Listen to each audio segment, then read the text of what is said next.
Hello everyone, welcome to Ranjini Kannada vlogs. Friends, ಇವತ್ತು ನಾನು ರಸಮ್ ಪೇಸ್ಟನ್ನ ಯಾವ ರೀತಿಯಾಗಿ ಮಾಡೋದು ಅಂತ ಹೇಳಿ ತೋರಿಸ್ಕೊಡ್ತಾ ಇದ್ದೀನಿ. ಸೊ ಬನ್ನಿ, ಆಗಿದ್ರೆ ನೋಡೋಣ. ಸೊ ನಾನಿಲ್ಲಿ ಬೆಳ್ಳುಳ್ಳಿ ತೊಗೊಂಡಿದ್ದೀನಿ. ನೀವು ಎಷ್ಟು ದಿನಕ್ಕೆ ಅಂತ ಮಾಡ್ಕೊತೀರೋ ಅದ್ರ ಮೇಲೆ ಡಿಪೆಂಡ್ ಆಗುತ್ತೆ. ಸೊ ನಾನಿಲ್ಲಿ ಒಂದು 2 ವೀಕ್ಸ್ ಆಗೋಷ್ಟು ನಾನಿಲ್ಲಿ ರಸಮ್ ಪೇಸ್ಟನ್ನು ರೆಡಿ ಮಾಡ್ಕೊತಾ ಇದ್ದೀನಿ. ಎನಿ ಟೈಮ್ ಏನು ಮಾಡೋದಿಲ್ಲ, ಅದಕ್ಕೋಸ್ಕರ ನಾನು ಇಲ್ಲಿ ಅಂದಾಜಲ್ಲಿ ನಾನು ಹಾಕ್ಕೊಳ್ತಾ ಇದ್ದೀನಿ. ಒಂದು ಮೂರು ಬೆಳ್ಳುಳ್ಳಿನ ಹಾಕ್ಕೊಂಡಿದ್ದೀನಿ. 2 ಟೇಬಲ್ ಸ್ಪೂನಷ್ಟು ಜೀರಿಗೆನ ಹಾಕ್ಕೊಂಡಿದ್ದೀನಿ. ನನಗೆ ಖಾರ ಜಾಸ್ತಿ ಇಷ್ಟ ಆಗುತ್ತೆ, ಸೊ ಹಂಗಾಗಿ ನಾನು 2 ಟೇಬಲ್ ಸ್ಪೂನಷ್ಟು ಕಾಳು ಮೆಣಸನ್ನು ನಾನು ಹಾಕ್ಕೊಂಡಿದ್ದೀನಿ. ನನಗೆ ಇಲ್ಲಿ ಒಣಮೆಣ್ಸಿನ್ಕಾಯಿ ಹಾಕ್ಕೊಂಡಿದ್ದೀನಿ. ಒಣಮೆಣ್ಸಿನ್ಕಾಯಿ ನಾನು ಬಿಸಿನೀರಲ್ಲಿ ನೆನೆಸ್ಬಿಟ್ಟು ಹಾಕ್ಕೊಂಡಿದ್ದೀನಿ. ಅಂದರೆ ಇದು ಖಾರ ಇದೆ, ಯಾವ ಮೆಣಸಿನ್ಕಾಯಿ ಅಂತ ನನಗೆ ಗೊತ್ತಿಲ್ಲ. ಮೆಣಸಿನ್ಕಾಯಿ ಹೆಸರುಗಳು ನನಗಷ್ಟಾಗಿ ಗೊತ್ತಿಲ್ಲ. ಸೊ ನೀವು ಖಾರ ಎಷ್ಟು ಬೇಕೋ ಅಷ್ಟು ನೋಡಿಕೊಂಡು ಹಾಕ್ಕೊಳ್ಳಿ. ನನಗೆ ಖಾರ ಜಾಸ್ತಿ ಇರಬೇಕು, ಸೊ ನಾನು ಜಾಸ್ತಿ ಮೆಣಸಿನ್ಕಾಯಿನ ಹಾಕ್ಕೊಂಡಿದ್ದೀನಿ ಬಿಸಿನೀರಲ್ಲಿ ನೆನೆಸ್ಬಿಟ್ಟು. ಹಾಗೆ ನಾನಿಲ್ಲಿ 4 ಟೊಮೆಟೊನ ಸಣ್ಣ ಸಣ್ಣದಾಗಿ ಕಟ್ ಮಾಡಿಕೊಂಡು ನಾನು ಮಿಕ್ಸಿ ಜಾರಲ್ಲಿ ಹಾಕ್ಕೊಳ್ತೀನಿ. ನಾನಿಲ್ಲಿ ಹುಳಿ ಟೊಮೆಟೊ ತೊಗೊಂಡಿದ್ದೀನಿ. ಸ್ವೀಟ್ ಟೊಮೆಟೊ ಅಷ್ಟಾಗಿ ಚೆನ್ನಾಗಿರೋದಿಲ್ಲ ರಸಮ್ಗೆ, ಸೊ ಹಾಗಾಗಿ ನಾನು ಹುಳಿ ಟೊಮೆಟೊನ ನಾನಿಲ್ಲಿ ತೊಗೊಂಡಿದ್ದೀನಿ. ನೀವು ಹುಣಸೆಹಣ್ಣ ಬೇಕಾದರೆ ಬಿಸಿನೀರಲ್ಲಿ ನೆನೆಸ್ಬಿಟ್ಟು ಹಾಕ್ಕೊಳ್ಬೋದು. ಸೊ ನನ್ನ ಹತ್ರ ಹುಣಸೆ ಹಣ್ಣು ಬಂದುಬಿಟ್ಟು ಪೇಸ್ಟ್ ಇದೆ, ಸೊ ಹಾಗಾಗಿ ನಾನು ಪೇಸ್ಟನ್ನು ಲಾಸ್ಟಲ್ಲಿ ಆ್ಯಡ್ ಮಾಡ್ಕೊಳ್ತೀನಿ. ಇಲ್ಲ ನೀವು ಪೇಸ್ಟ್ ಇಲ್ಲ ಅಂತ ಅಂದ್ರೂ ಕೂಡ ಹುಣಸೆ ಹಣ್ಣನ್ನು ಹಾಗೆ ನೀವು ಇದರಲ್ಲೇ ಡೈರೆಕ್ಟಾಗಿ ಮಿಕ್ಸಿ ಜಾರ್ಗೆ ಹಾಕ್ಕೊಂಡು ರುಬ್ಕೊಳ್ಬೋದು, ಅದು ಕೂಡ ಚೆನ್ನಾಗಿ ಬರುತ್ತೆ. ಸೊ ಹಾಗೆ ನಾನಿಲ್ಲಿ ಸ್ವಲ್ಪ ಕೊತ್ತಂಬರಿ ಸೊಪ್ಪನ್ನು ಆ್ಯಡ್ ಮಾಡ್ಕೊಳ್ತಿದ್ದೀನಿ. ಸೊ ಅದಷ್ಟನ್ನು ಕೂಡ ನಾನು ಇಲ್ಲಿ ಪೇಸ್ಟಾಗಿ ಫೈನ್ ಪೇಸ್ಟಾಗಿ ಕೂಡ ಮಾಡ್ಕೊಳ್ಬೋದು, ಇಲ್ಲ ತರಿಯಾಗಿ ಕೂಡ ಮಾಡಿಕೊಂಡ್ರೆ ಇನ್ನೂ ಚೆನ್ನಾಗಿರುತ್ತೆ. ಸೊ ನಮಗೆ ಬಾಯಿಗೆ ಬೆಳ್ಳುಳ್ಳಿ ಇದೆಲ್ಲ ಸಿಗಬಾರ್ದು ಅಂತ ಇದ್ದರೆ ಫೈನ್ ಪೇಸ್ಟಾಗಿ ನೀವು ಮಾಡ್ಕೊಳ್ಬೋದು, ಅದು ಕೂಡ ಚೆನ್ನಾಗಿರುತ್ತೆ. ಸೊ ನೀವು ನೋಡ್ತಿರ್ಬೋದು, ನಾನಿಲ್ಲಿ ಫೈನಾಗಿ ಪೇಸ್ಟ್ ನಾನಿಲ್ಲಿ ರೆಡಿ ಮಾಡ್ಕೊಂಡಿದ್ದೀನಿ. ಸೊ ಇದನ್ನು ನಾವು ಹೇಗೆ ನೆಕ್ಸ್ಟ್ ಏನು ಮಾಡಬೇಕು ಅನ್ನೋದನ್ನು ನಾನಿಲ್ಲಿ ತೋರಿಸ್ತೀನಿ. ಒಂದು ಬಾಣಲೆನೇ ತೊಗೊಂಡಿದ್ದೀನಿ. ಬಾಣಲೆ ತೊಗೊಬಿಟ್ಟು ಅದರಲ್ಲಿ ನಮಗೆ ಒಂದು 3 to 4 ಸ್ಪೂನ್ ನಾನು ಆಯಿಲ್ನ ಹಾಕ್ಕೊಳ್ತಾ ಇದ್ದೀನಿ. ಸೊ ಇವಾಗ ಇಲ್ಲಿ ಎಣ್ಣೆ ಕಾದಿದೆ ಇವಾಗ ನಾನಿಲ್ಲಿ ಸಾಸಿವೆ ಹಾಕ್ಕೊತಾ ಇದ್ದೀನಿ. ಸೇಮ್ ನಾವು ರಸಮ್ನ ಯಾವ ರೀತಿಯಾಗಿ ಒಗ್ಗರಣೆ ಎಲ್ಲ ಮಾಡ್ಕೊಳ್ತೀವಿ, ಏನೇನು ಹಾಕ್ತೀವಿ ಅದೆಲ್ಲ ಕೂಡ ನಾನಿಲ್ಲಿ ಹಾಕ್ಕೊಂಡು ನಾನಿಲ್ಲಿ ಒಗ್ಗರಣೆನ ಮಾಡ್ಕೊಳ್ತಾ ಇದ್ದೀನಿ. ಸಾಸಿವೆ ಮತ್ತು ಜೀರಿಗೆ, ಒಣಮೆಣ್ಸಿನ್ಕಾಯಿ ಹಾಕಿದ್ದೀನಿ, ಹಾಗೆ ಕರಿಬೇವು ಕೂಡ ಹಾಕ್ತಾಯಿದ್ದೀನಿ. ಇಲ್ಲ ನಿಮಗೆ ಪೇಸ್ಟು ಬರೀ ಜಸ್ಟ್ ಪೇಸ್ಟ್ ಅಷ್ಟೇ ಸಾಕು ಅಂತ ಹೇಳಿದ್ರೆ ನೀವು ಪೇಸ್ಟ್ ಕೂಡ ಹಾಗೇ ಮಾಡಿಕೊಂಡು ಸ್ವಲ್ಪ ಎಣ್ಣೆ ಹಾಕ್ಬಿಟ್ಟು ನೀವು ಬಿಸಿ ಮಾಡಿ ಎಣ್ಣೆಯಲ್ಲಿ ಆಮೇಲೆ ತೆಗೆದಿಟ್ಕೊಬೋದು.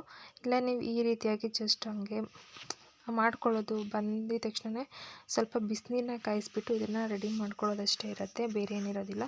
ಸೊ ನಾನು ಇವಾಗ ಇಲ್ಲಿ ಹಿಂಗನ್ನು ಹಾಕಿದ್ದೀನಿ. ಇವಾಗ ನಾವು ರುಬ್ಬಿಟ್ಕೊಂಡಿರೋಂಥ ಪೇಸ್ಟನ್ನು ಹಾಕ್ಕೊಳ್ತಾ ಇದ್ದೀನಿ. ನಾವಿಲ್ಲಿ ಜಾಸ್ತಿ ವಾಟರ್ನ ಆ್ಯಡ್ ಮಾಡೋ ಹಾಗಿಲ್ಲ, ಜಸ್ಟ್ ಇದು ಪೇಸ್ಟ್ ರೀತಿಯಾಗಿಯೇ ಇರಬೇಕು. ಸೊ ಅದಕ್ಕೋಸ್ಕರ ಸ್ವಲ್ಪ ಎಣ್ಣೆ ಬಿಡೋ ತನಕ ನಾನಿಲ್ಲಿ ಕುದಿಸ್ಕೊಳ್ತಾ ಇದ್ದೀನಿ. ಸ್ವಲ್ಪ ನೀರನ್ನು ಹಾಕ್ಕೊಳ್ತಾ ಇದ್ದೀನಿ ಅಷ್ಟೇ. ಅಂದರೆ ಮಿಕ್ಸಿ ಜಾರಲ್ಲಿ ಸ್ವಲ್ಪ ಇರುತ್ತಲ್ವ, ಅದಕ್ಕೆ ಸ್ವಲ್ಪ ನೀರು ಹಾಕ್ಕೊಂಬಿಟ್ಟು ಸ್ವಲ್ಪನೇ ಹಾಕ್ಕೊಳ್ಬೇಕು, ಜಾಸ್ತಿ ಹಾಕ್ಕೋಬಾರ್ದು.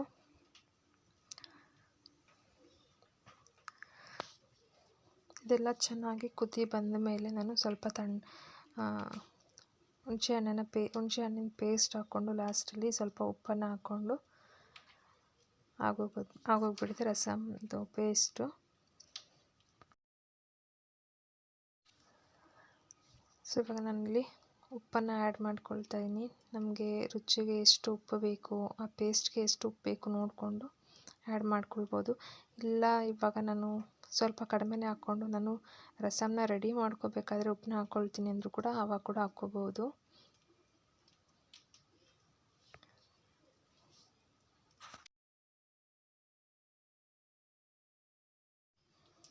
ಸೊ ನಾನಿಲ್ಲಿ ಇವಾಗ ಹುಣಸೆ ಹಣ್ಣಿಂದು ಪೇಸ್ಟ್ ನಾನಿಲ್ಲಿ ಆ್ಯಡ್ ಮಾಡ್ಕೊಳ್ತಾ ಇದ್ದೀನಿ. ನಾನು ಮಾಡಿರೋ ಪೇಸ್ಟ್ಗೆ ಎಷ್ಟು ಬೇಕಾಗುತ್ತೆ ಅಷ್ಟು ನೋಡಿಕೊಂಡು ನಾನು ಹಾಕ್ಕೊಳ್ತಾ ಇದ್ದೀನಿ. ಹುಳಿ ಇದ್ದರೆ ಸ್ವಲ್ಪ ರಸಮ್ ತುಂಬಾ ಚೆನ್ನಾಗಿರುತ್ತೆ. ಸೊ ಹಂಗಾಗಿ ನಾನು ಸ್ವಲ್ಪ ಜಾಸ್ತಿನೇ ಹಾಕ್ಕೊಳ್ತಾ ಇದ್ದೀನಿ. ನೀವು ನಿಮ್ಮ ಟೇಸ್ಟಿಗೆ ತಕ್ಕಂತೆ ನೀವು ಹುಳಿ ಮತ್ತು ಉಪ್ಪು ಎಲ್ಲ ಹಾಕ್ಕೊಳ್ಬೋದು.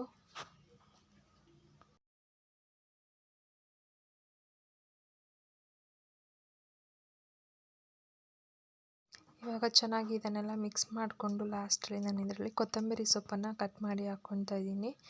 ಕೊತ್ತಂಬರಿ ಸೊಪ್ಪನ್ನು ಆ್ಯಡ್ ಮಾಡಿಕೊಂಡು ಸ್ವಲ್ಪ ಹೊತ್ತು ಬಿಟ್ಟು ಫ್ಲೇಮ್ನ ಆಫ್ ಮಾಡ್ಕೊಬೇಕು. ಸ್ವಲ್ಪ ತಣ್ಣಗಾದಮೇಲೆ ಒಂದು ಗ್ಲಾಸ್ ಕಂಟೈನರ್ನಲ್ಲಿ ನಾವು ಇದನ್ನು ಸ್ಟೋರ್ ಮಾಡಿ ಫ್ರಿಡ್ಜಲ್ಲಿ ಇಟ್ಕೊಳ್ಬೋದು. ಫ್ರಿಡ್ಜ್ ಇಲ್ಲದೆ ಹೋದವರು ಇದನ್ನು ಡೈಲಿ ಸ್ವಲ್ಪ ಸ್ವಲ್ಪ ಬಿಸಿ ಮಾಡಿಬಿಟ್ಟು ಮತ್ತು ನಾವು ಇದನ್ನು ಎತ್ತಿಟ್ಕೊಳ್ಬೋದು. ಅವಾಗ ಕೂಡ ಚೆನ್ನಾಗಿರುತ್ತೆ. ಅಂದರೆ 1 ಮಂತ್ವರೆಗೂ ಇಟ್ಕೊಳ್ಳೋದಕ್ಕಾಗೋದಿಲ್ಲ, 1 ವೀಕ್ವರೆಗೂ ಇಟ್ಕೋಬೋದು.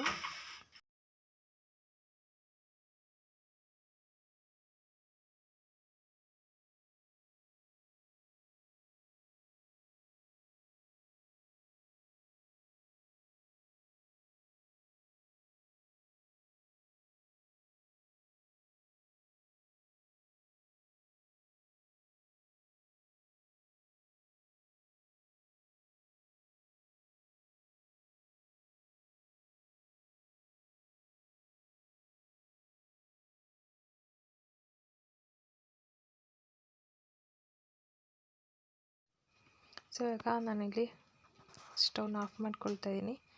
ಸೊ ಇವಾಗ ಈ ರಸಮ್ ಪೇಸ್ಟ್ ರೆಡಿಯಾಗಿದೆ, ಟೊಮೆಟೊ ರಸಮ್ ಪೇಸ್ಟು. ಸೊ ಇವಾಗ ಈ ಪೇಸ್ಟಿಂದ ನಾವು ಹೇಗೆ ರಸಮ್ನ ರೆಡಿ ಮಾಡ್ಕೊಳ್ಳೋದು ಅಂತ ಹೇಳಿ ತೋರಿಸ್ಕೊಡ್ತಾ ಇದ್ದೀನಿ. ಸೊ ನಮಗೆ ಎಷ್ಟು ಸಾಂಬಾರು ಬೇಕಾಗತ್ತೆ ಅಂದರೆ ರಸಮ್ ಬೇಕಾಗತ್ತೆ ಅಂತ ನೋಡಿಕೊಂಡು ಇಲ್ಲಿ 2 ಸ್ಪೂನಿಂದ ಒಬ್ರಿಗೆ ಆಗುವಷ್ಟು ರಸಮ್ನ ನಾವಿಲ್ಲಿ ಮಾಡ್ಕೊಳ್ಬೋದು. ಸೊ ನಾನಿಲ್ಲಿ 2 ಸ್ಪೂನ್ ಹಾಕ್ಕೊಂಡಿದ್ದೀನಿ. ಬಿಸಿ ನೀರನ್ನು ಹಾಕ್ಕೊಳ್ತಾ ಇದ್ದೀನಿ. ಬಿಸಿ ನೀರನ್ನ ಹಾಕ್ಕೊಂಡು ನಾವಿಲ್ಲಿ ಸ್ವಲ್ಪ ಮಿಕ್ಸ್ ಮಾಡಿಕೊಂಡ್ರೆ ನಮ್ಮ ರಸಮ್ ರೆಡಿ ಆಗುತ್ತೆ, ಟೊಮೆಟೊ ರಸಮ್. ಸೊ ಈ ವಿಡಿಯೋ ನಿಮಗೆ ಇಷ್ಟ ಆಗಿದೆ ಅಂದ್ಕೊಳ್ತೀನಿ. ಇಷ್ಟ ಆದರೆ ಪ್ಲೀಸ್ ಒಂದು ಲೈಕ್ ಮಾಡಿ, ಹಾಗೂ ಸಬ್ಸ್ಕ್ರೈಬ್ ಮಾಡ್ಕೊಳ್ಳದೆ ನೋಡ್ತಾ ಇದ್ದರೆ ಪ್ಲೀಸ್ ಸಬ್ಸ್ಕ್ರೈಬ್ ಮಾಡ್ಕೊಳ್ಳಿ. ನಿಮ್ಮ ಫ್ರೆಂಡ್ಸ್ ಮತ್ತು ಫ್ಯಾಮಿಲಿಯಲ್ಲಿ ಶೇರ್ ಮಾಡಿ. ವರ್ಕಿಂಗ್ ವುಮೆನ್ ಅವ್ರಿಗೆ ಶೇರ್ ಮಾಡಿ, ತುಂಬಾ ಹೆಲ್ಪ್ ಆಗುತ್ತೆ ಅವ್ರಿಗೆ. So thank you friends, thanks for watching.